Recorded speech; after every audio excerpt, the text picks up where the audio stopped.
Welcome to the Monday Morning Podcast. Today I have an excellent interview with Hyslop of Zoono. Zoono has a microbe-killing sanitizer which has been proven to be effective against the coronavirus. Zoono is an ASX-listed, New Zealand-based company, and I hope you enjoy the chat. Paul, I was hoping just at the start here you could tell us a bit more about what Zoono does and update us on some exciting news out of the US recently for your business. Okay, so Zoono is a company that specializes in one technology. It's long-lasting antimicrobial protection.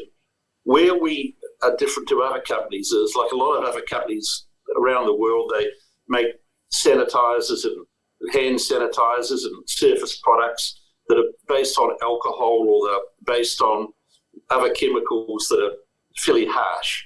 Our product is designed to kill bacteria and viruses and bond to the surface, whether the surface be skin, where we claim 24 hours, whether it be hard surfaces where we claim 30 days, or textiles where we claim 50 washes. And we protect the surface from reinfection, thus preventing cross-contamination. So if Zoono is on a surface, a bacteria or a virus pathogen cannot survive there. So that's our sole technology, and we apply it in all sorts of different industries now across the world. Paul, I was just wondering, could you tell us a bit more about how the validation and testing progress occurred for your company over the last 6 months? And I guess I was hoping you could tell us a bit more about how regulatory mechanisms play into your overall business model. Sure. Well, the validation and the testing has taken 14 years. It doesn't take 6 months. So luckily, by the time COVID hit, we were well and truly, we had regulatory approvals globally, we had testing globally, and we'd already conducted successful testing against the coronavirus family, in particular the big daddy virus, which is the vaccinia virus. So every country has different regulatory requirements: TGA, FDA, European standards, UK standards, China. Nobody recognizes anybody else's standards. So it really takes a long time to get into the markets, and that is a huge barrier to entry for other products that are bringing in a new technology. So the regulatory environment globally, generally for healthcare, you've got to hit a certain kill rate against some nominated pathogens within a time frame. So our product achieves all the time frames. There is no longevity time frames in regulatory environments. So it just has to be an instant kill. They're not interested if it's still killing after 30 days or 10 days or 5 days. They're only interested in what it happens instantly. So gradually we've come along, and some of the regulations around the world, I think we've been a bit instrumental in having them rewritten. So we're at the forefront. I think the only country in the world now that we can't legally sell our product is Brazil. Okay. And we're about 2 weeks away from approvals in Brazil. So it's a huge job getting the regulatory requirements everywhere. And we're not a Johnson & Johnson or a Pfizer. We didn't have endless financial resources and compliance people all around the world. We had to do it ourselves. So we got there, and when the pandemic hit, we were able to ramp up and sell and make the claims really quickly.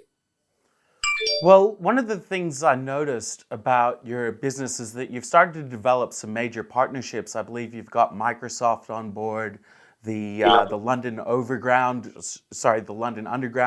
and Qantas. I was just wondering if you could speak a bit more about how you develop those partnerships, and I guess what kind of partnerships you're looking for going forward. Well, in fact, in all situations, they came to us. They found out about our technology. Like, just to give you Microsoft, for instance, they bought some product online earlier on in this year. They went away and they tested it independently up to 30 days. Then we got really good results, and then they rang us and said, hey guys, you're now a supplier to Microsoft. We want to roll your product into our first building, which is 15 million square feet, but there's another 56 buildings on that campus, and after we've done that, we want to do it globally all around the world. So that's sort of how it happens, really. And look, we've picked up some great names in the last few months. We're on every train in the UK now, above the ground or below the ground. We're on the French metro as well.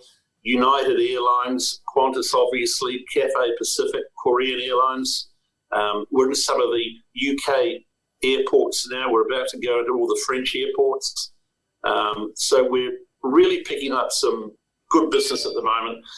As the pandemic, as lockdowns start to ease, we get busier because people go back to work, they go out to restaurants again, they go into shopping centres again, they go into airports again. So there's a requirement for our product. Well, I think that's very interesting you said that, because although the vaccine is being rolled out as we speak, vigilance will be important going forward.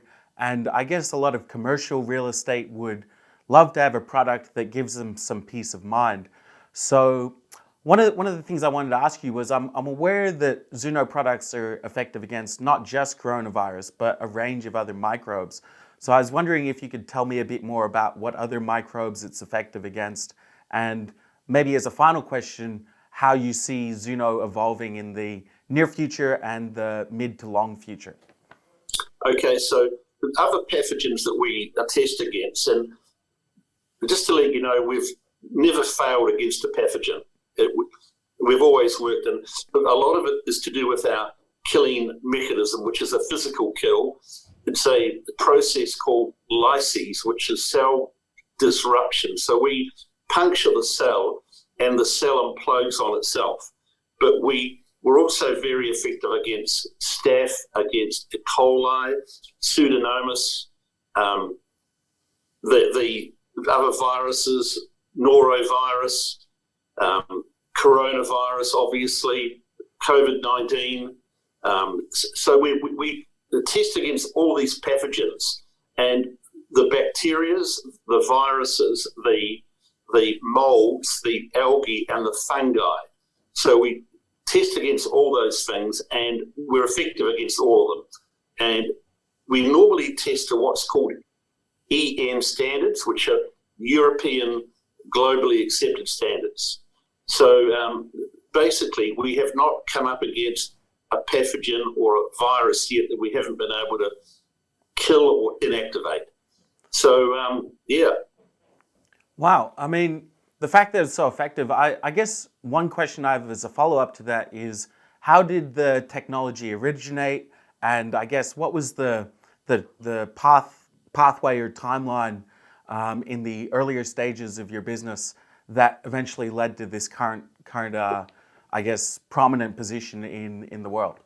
Okay, so our core ingredients are what's known as quaternary ammonium compounds. And quaternary ammonium compounds were invented by the Germans back in the 20s and 30s. But we use a combination of silane-based quaternary ammonium compounds, quaternary ammonium compounds, and some other ingredients as well. So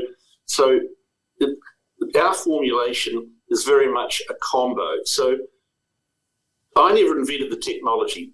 What I've done is I've evolved it, okay? So we've taken it from perhaps a second or third generation product to perhaps a 13th or 14th generation product as it is now. And the evolution continues, and we're doing a whole lot of new formulations at the moment that we'll be launching probably next year, that will involve nasal sprays, ear products, wound treatments.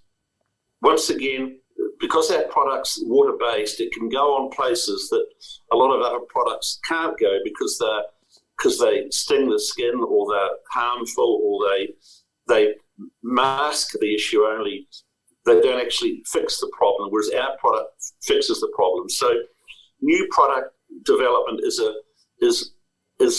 very important in the company.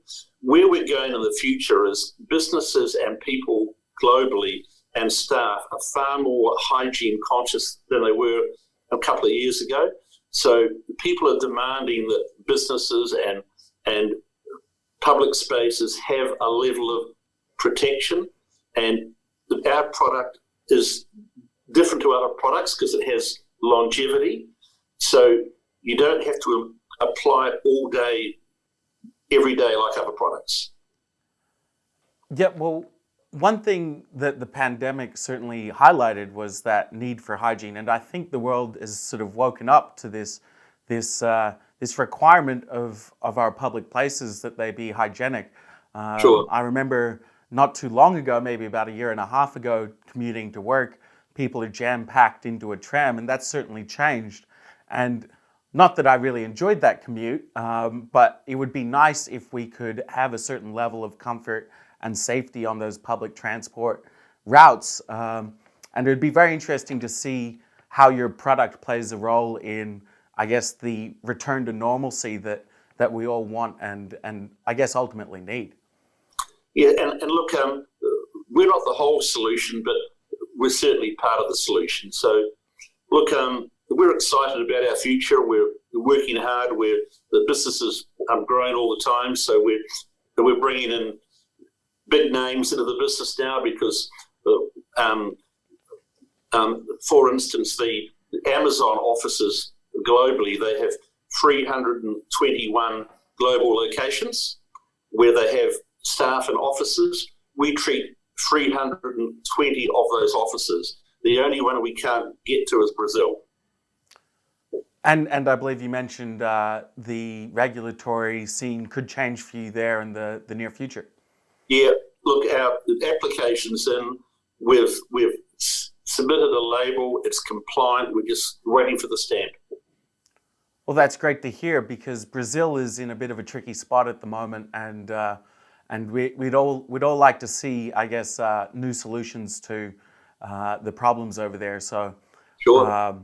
Yeah, I wish your company all the best in your endeavors, and I really enjoyed this chat because a lot of people, they might forget that hygiene plays such an important role, and it's not just the vaccine as a cure-all. There needs to be vigilance on top of that. Well, the hygiene issue, like women with children have always understood it, and nurses obviously have always understood it as well. Men have never understood it, so it's a new thing, particularly for men, I believe. Okay. Well, that's an interesting sort of gendered look at the dynamics, but I'm a bit of a slob myself, so I will be upping my game in the near future, and I think, well, for example, my mother's a physician, and she's very much on top of this, but I guess my dad and myself are a bit lackluster in our approach to the matter. So, pack your ideas up. Well, thank you so much for that, Paul. I really enjoyed this chat, and I wish your company all the best going forward. And yeah, have a great day, Paul. You too. Thank you very much. Bye. Well, there's a great chat with Paul Hyslop of Zoono. They have some large partnerships in place and is definitely a company to watch in the future. Now, if you like this podcast, be sure to subscribe, comment, or get in touch. It would be great to hear from you.